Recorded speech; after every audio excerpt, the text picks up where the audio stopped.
دەڤەری بارزان دەکەوێتە باکووری هەرێمی کوردستان. نزیکەی 150 کیلۆمەتر دوورە لە شاری هەولێری پایتەختی باشووری کوردستان. ئەم ناوچەیە بەوە بەناوبانگە ڕاوکردن و تێکدانی سروشت و ژینگە تیایدا قەدەغەیە.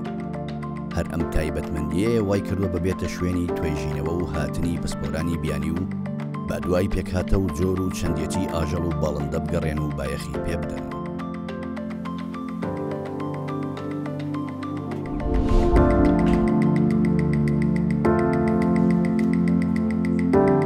ئەمە چیرۆکی مرۆڤێکە،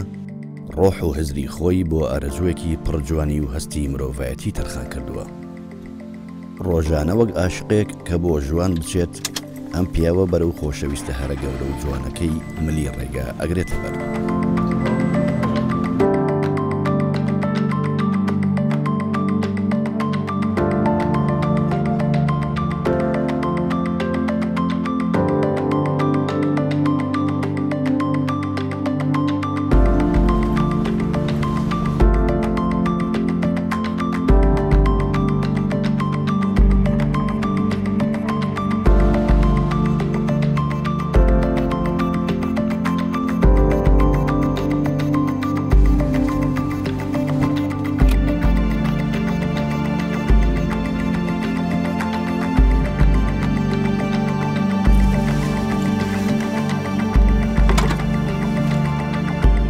لێرەوە ئیتر بە پێ هەنگاو دەنێت.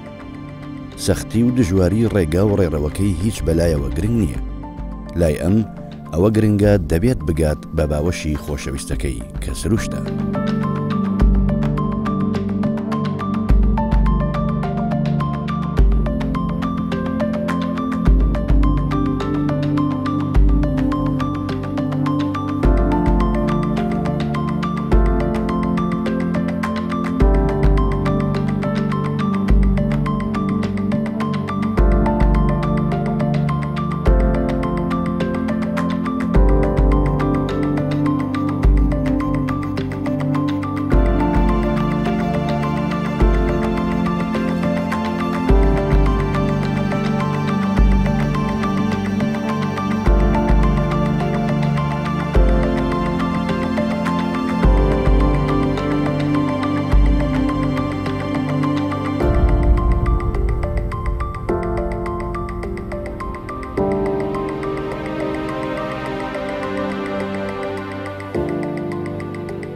لێرە کارەکەی تەواو کرد،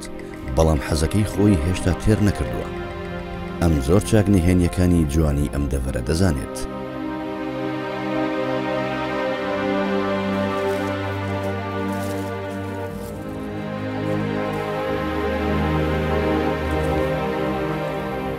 هەرچەند هەوراز و سەرکەوتن و شوێن پێیەکانیشی سەختتر و ترسناکتریش دەبن، بەڵام ئەم گوێی پێ نادات. ئەم دیمەنە ڕاستی و جوانی ئەم چیرۆکە دەنوێنێ، عاشقێکی سەرکێش لە باوەشی شاخێکی پڕ لە جوانی و گەورەی.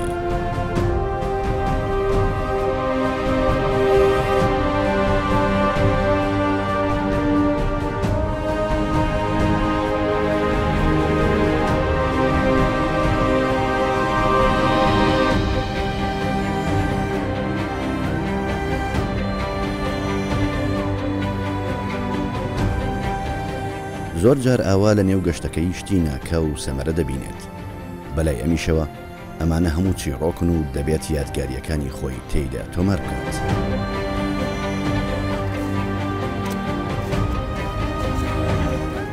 ئەمە خولیە ئاشقانەیەکە و پڕسەرکێشیەکەی ئەم مرۆڤە سروشت دۆستەیە.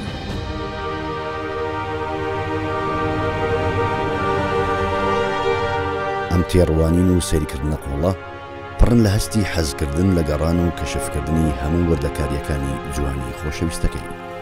دووبارە هەنگاوی سەخت و ڕێڕەوە تەنگەکان بەرەو ئامانجێکی تری دەبن.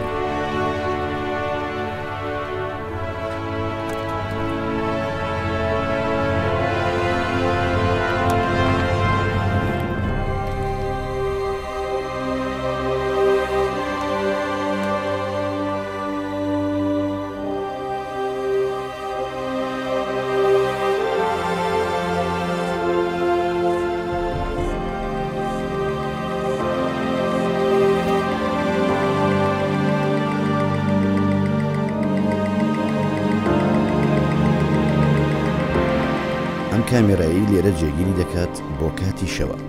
چونکە دەزانێت شەوانە ئاژەڵی کێوی دێنە ئەم شوێنە و ڕەنگە دیمەنی سەرنجڕاکێش و وێنەی زۆر جوانی دەستکەوێت.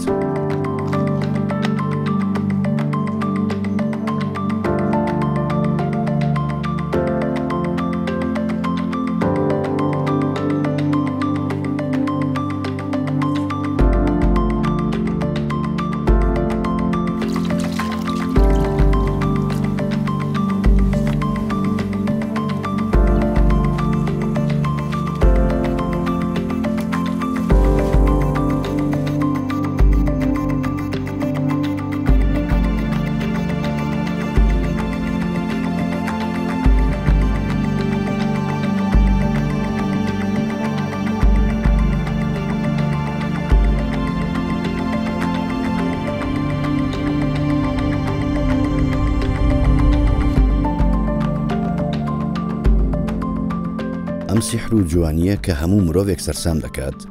بۆتە بەشێک لە ڕۆحی ئەم پیاوە، هەر بۆیشە نە لە ڕۆژ و نە لە شەو ئۆقرە دەگرێت، هەر دەبێ باوەش لەم جوانیە بگرێت.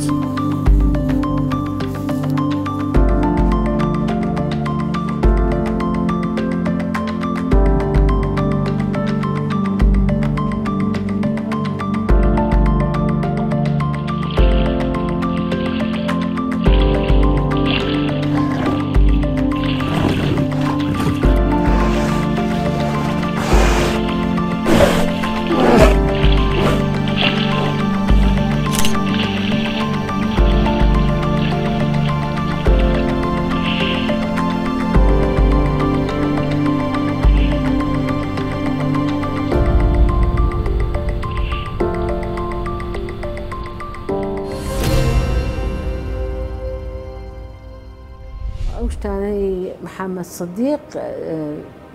پێشبینی کردی و لێگەڕایە و دیتیتەوە تا ئێستا ئەمە هەر نەشمازانیە، زۆر شتە بۆ نەمازانیە. ئەو جاش ئەو کەیفەی ئەو پێی دێ بەو قورسایە لەسەر پشتیتی بۆ کامیڕی دەیگری، ئایا پاداش درایتەوە؟ ئەمن لەو شکەیدان پاداش نەدرایتەوە. دوای ئەو ئاژەڵانەی ئەو دەیبینی و دەیانگری پاراستیتی تا ئێستا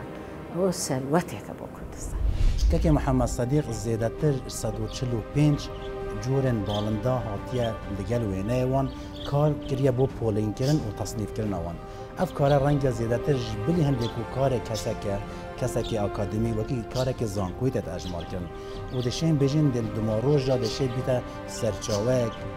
serokkaniyek bu hindê ku kesên bi spor û şarezadê bû warê kar bikin. Kes agahî nîye, kes ihtimamî pê nada. کەس بودجێ بۆ تەرخان ناکە، کەس دەی تێناگە، خۆی و کامیرەکەی بە شاخەکانی کوردستانەوەیە، عشقێکی هەیە بۆ سروشت، خۆلیای ئەوەیە ئەو پەیامە بە جیهان بگەینی.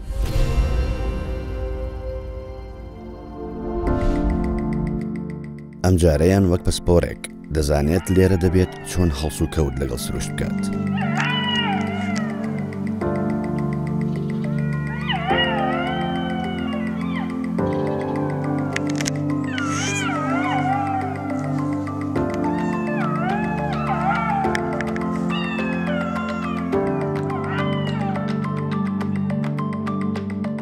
هەنگاوی سەختی تر و مەودایەکی تر دیارە هێشتا ماویەتی چیرۆکی تر تۆمار بکات.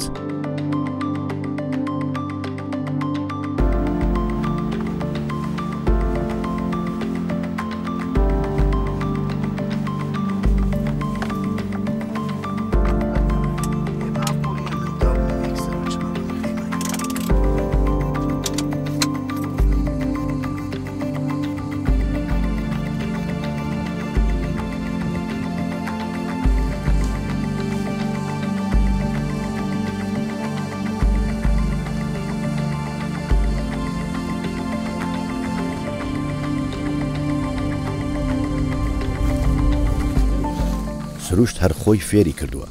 چۆن و کەی و لەکوێ خۆی حەشار بدات بۆ ئەوەی دیمەنی نایابی جوانی ئاژەڵەکانی ئەم دەڤەرەی دەستکەوێت.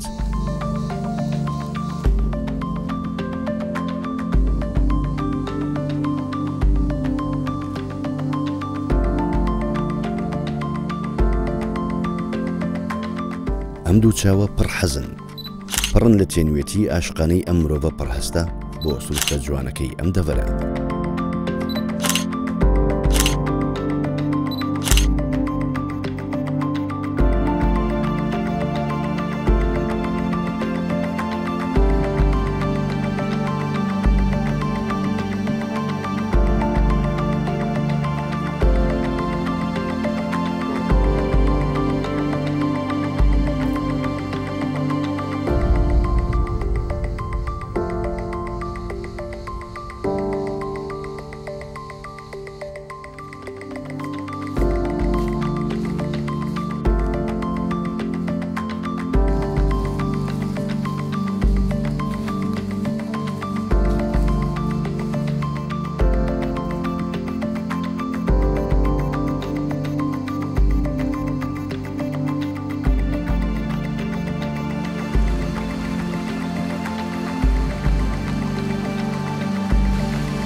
من ساڵ 2010 دەست پێ کرد وێنەگرتنەوە ژینگەهی تایبەتی پێشتریش من زۆر حەزوڤیان هەبێت گەڵ وێنەگرتنێ بەس وەکو شوڵەکە پرۆفشناڵ وەکو زۆر تەرکیزێ و جەختێ بکەمە سەر ژینگەی ساڵ 2010 من دەست پێ کرد ئامانجیش چ بێ یان ئەو هوکارێت و من دەست پێ کرد چ بێن ئەڤە بێت گەڵک من گەڵ زۆر ڕێکخراوێت ئەجنەبی شوڵ دەکرد گەڵک جا پرسیار تاتەکردن کە ئایا ژینگە کوردستانی چ پێک هاتێت وێ چەند جۆرە باڵندە مەهەنە چ جۆرە ئاژەڵێک یان گوڵێت سروشتی مەهەنە من زۆر بەرێ خودایل کتێبخانێت گشتیل زانکوێت کوردستانی برادرە وەکو دیوار زانیاری زۆر تکێم بوون و ئەگەر زانیاریش هەبان وێنە نەبوون یعنی ڕاپۆرت گەڵک تکێم بوون وێنە گەڵک تکێم بوون ئەvە بوونە هوکار و ئەس دەست پێ بکەم وێنەگریە ژینگەهی تایبەتی دەست پێ بکەم و یەکەم پێنگاف وەختێ من دەست پێ کرد من سەر باڵندێت کوردستانی دەست پێ کرد من حەوشا مەڵاخو دەست پێ کرد یەکەم جار بزانم چ جۆرە باڵندێک تێنێت ناف حەوشامەدا و پشتی هەنگی هێدی من بەرفرە کرد و هەتا گەشتمە زۆر قۆناغت زۆرت باش زۆر زانیاریت گەڵێکت باش من سەر تایبەتی باڵندێت کوردستانی من کۆمکردن و منکردنە ڕاپۆرت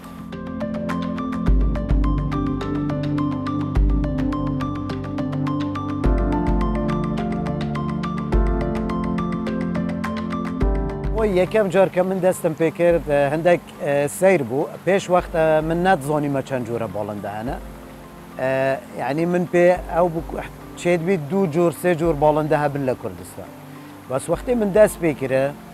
هەر دەوروبەرێ ماڵاخۆل حەوشا ماڵاخۆ وەختی من دەست پێ کرەی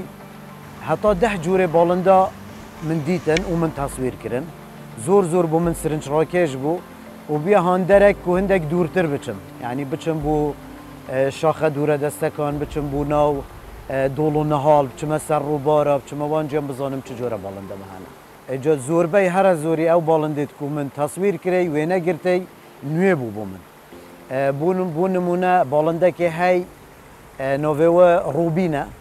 سینگی سۆڕە و زۆر جوانە زۆرە پڕەنگە و باڵندەکی گەڵێکی جوانە بۆ یەکەم جار و من وێنەوەی گرتە بۆ من وەکو چتی سەر سوورمان ئەو هەبوو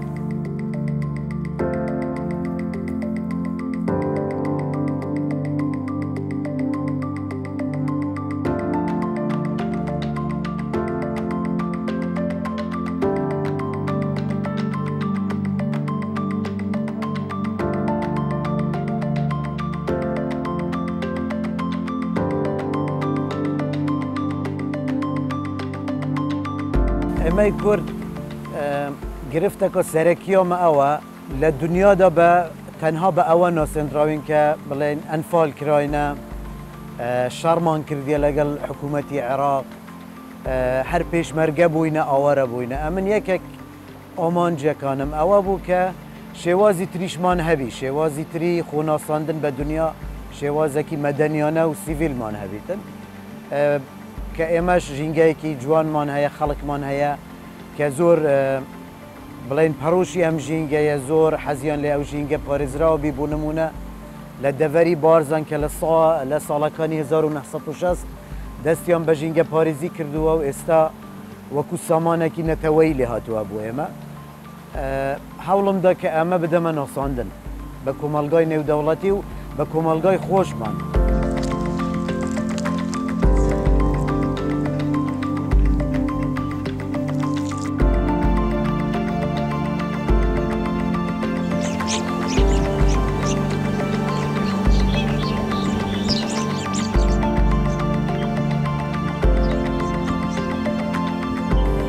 دو ڕێگایت هەڵبژارتە بوو پاراستن و مانەڤاوان ئاژەڵێت دەگمەن و بگشتی یعنی یەک ڕێکا وێنەگرتن بوو چونکی وێنەگرتن من پێم زۆر شتێکی گرنگە زۆر خەڵکی ئێمە هەیە نازانی پێکهاتەی ژینگە چییە و ڕێگای دووامیش ئەوە بوو لەگەڵ ڕێکخراوە نێودەوڵەتیەکان زۆر هەوڵماندا کە بێن لە تەندروستی ژینگەی ئێمە بکۆڵنەوە توژینەوە بکەن و یارمەتی ئێمە بدەن لەو دوو ڕێگا هەوڵمدا کە ئەوانە پارێزراوە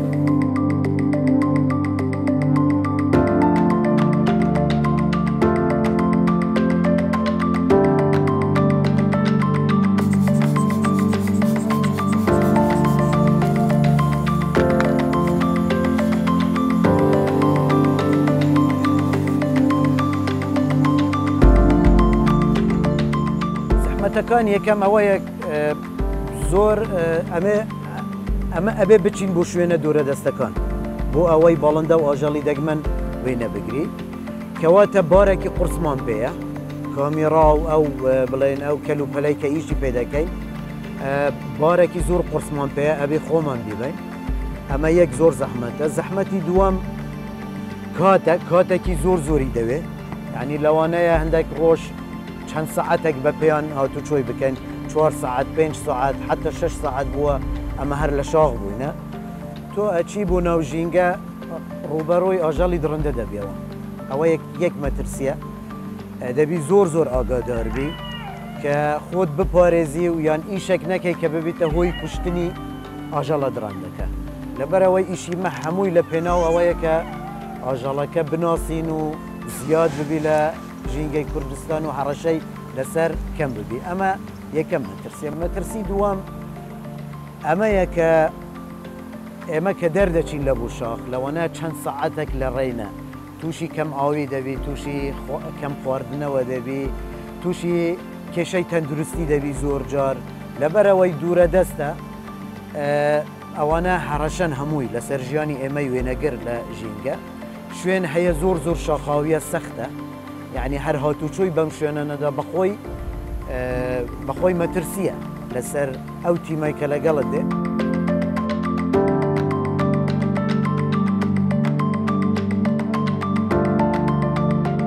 زۆر شتی هەبووی و گرنگی و تایبەتە خۆوە هەی ینی هەم بوو کۆرێ من و هەم بوو هەرێمیش لە ئۆستە هەرێمێ بوو نمونە پێش 4 ساڵ شڤانێکی پشیلەکە کیوی گردووە ئەو کو نەتزانی چیە هەندێک برادەرە تەلەفۆن بۆ من کرد کە ئاژەڵێکی دەگمەن یان ئاژەڵێکی زوری سرنجڕۆکێشی هاتیە گرتم دەستی شڤانێکی کە ئایا ئەو چییە و چی نییە وەختێک کواز شوی من بەرە خوددای ئەو پشیلەکە کیویە بنۆڤێ وەرشەک و ئەو من کرا بابەتێکی وەکو من کرا بابەتێک لە مەجەلەکە ئەوروپی دەرچوب نۆڤێ کات نیوز والسر بشيلت كيفي شوط قال بلانج وانواع بشيلت كيفي وبسام ريكورد هذا نصندن للشرق الاوسط حتما بيقومان او ابو منزور زوريا باش بي وزور اسهان دام كوزيدا ترشول كاميان بالندك من جاركي وينا قرت نوفي بلاك وينج بروتين كول اواش من قال زاناكي بريطاني اخفت طريقه سوشيال ميديا را رقا ايميل را در چوا بالندش نزدیک 100 سالانه هات دیدن لعراق یان وقتی که از چوما چیای حلبت بولمونه من کامیرا دانان اف کامیرا سنسر هی تو دیوان کامیرا دانه بو ماویه که وقتی من وینی هرچی گرتی بود گل هرج دهتن افکانی آوه دی خوش شد اول زور سرنچراکش بنو تشم بجمش بو یکم جور بن هاتیه گرتم خوشی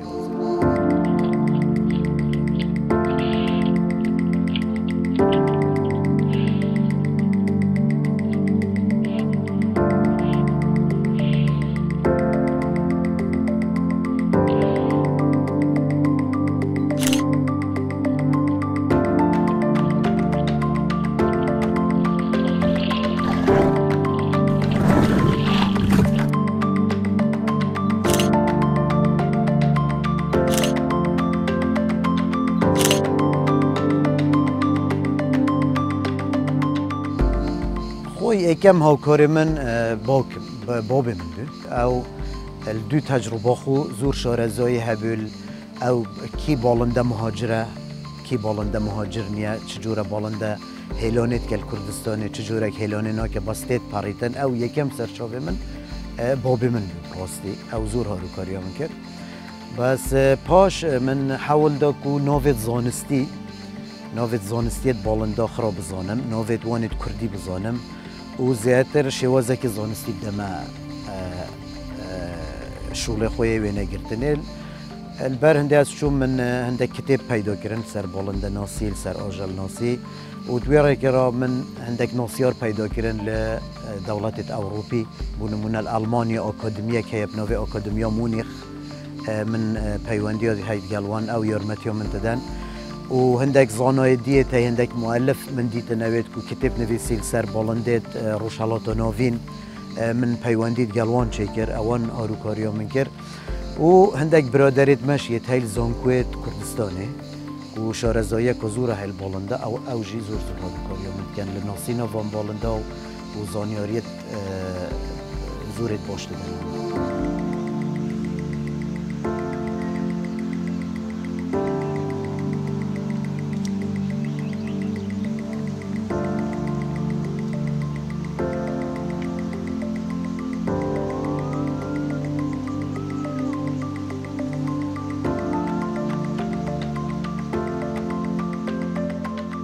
وكو كاري كشتوكالي يكم كاري كجرينج بي يعني شاياني او بي باسي لبكين زور كارم كردوا لسر جوركاني تري لكردستان وكو توجينوا بس بخوم يعني لاستي خوم حزم لبوا هندك توجينوا بكم توجينوا كانش بو ارستاي بي كبتوانين يارمتي جوتياري خوم بداي اواني كحزيان لي جوتياري بكن اواني رازو باخيان هيا بتوانن وكو درامتك يان هبي وجيانيان هندك برفرت رو باشتر ببین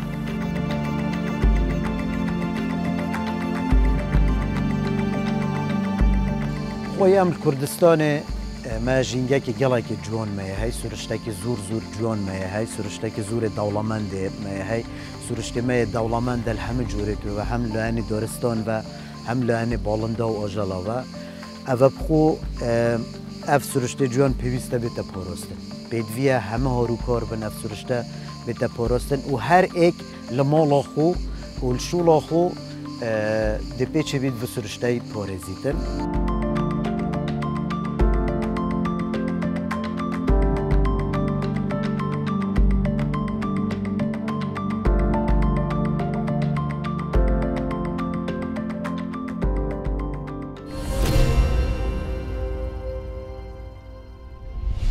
محمد صديق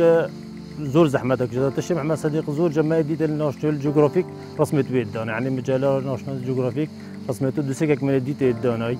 محمد صديق كابراك خو بخش راستي خو زور ماندي كري محمد صديق هستك نازك هستك جوش وخروج و هستك دل نرم و شو بردم همي سروشت و خزای کردستان راوستا و او خزای کردستان هی نیشانه هندی بوکوبله ام وکی ملت کرجینگ دوستی لسالی 2011 که او من ناسی بهوی پروژه کابو پروژه پاراسنی بزنی کیوی لهر دو ناوچه بارزان و شاخی پیرمگرون من حال بشارد بو بیروکی پروژه کمان او بو که بحکمی لروی میجویی و ناوچه بارزان خلقکی آشنان به پاراسنی سروش دویست من او کلتوره بگزینو با شاخی پیرمگرون که لشاخ گرینگه کان لروی همه جاری زنده و بلام راوی زورتی آیا ما وكو إدارة لسنور قضاء ميريا سوري راستی نمیتوانی وكو بيويس خدمتا باك محمد بكين و پالپش بين بوا و يكل شولا خدا بتوانیدن باشتر خدمتا جنگه تورا بازم بکتن اگر به بودجه و ترخان کردن بودجه با براستی بودجه یکی زورت بیا و او شولا کاک محمد میکرد کتن پیویز و حکومت هرم کردستان بودجه یکی تایبت و بودجه یکی زورش با ترخان بکتن بلا ما بو چالاگانه که بوار جنگه خو بخشانه او ارکه گرفته است و تجای سرکرتی با خدمت ها کرده و زور زار مشکوک و اداره پیوستی و پاوکاریا و هبوی ما استفاده حال بدیته براستی دیتوانیم ببین و سرباز کیونه پیشه خود دیاری کانال کردستان 24 برنامه سربازیون کد پیشکش برای محمد صدیق بارزانی هیته کردم سالاگوان بوار جنگی برانبر و همه خدمت و ماندبونا کل بوار جنگی کرده لحرم کردستانه کاک محمد پیروز زور سپاس جنوبیتا و تلویزیون کردستان 24 اشتکن زور سپاس مشکوک و قایمیت قضا امریکا سوری دیاری که تایبت های کلوگوی که حکومت حریم کردستانه پیشکشی برای کاک محمد صدیق بارزانی که برانبر و خدمت ها کل بوار جنگی کرده دورا بارزان محمد صديق خاون پەیامێکی پیرۆزی پڕمرۆڤایەتی و هەستە کە نمایشی ڕێزگرتنی کورد لە سروش دەکات.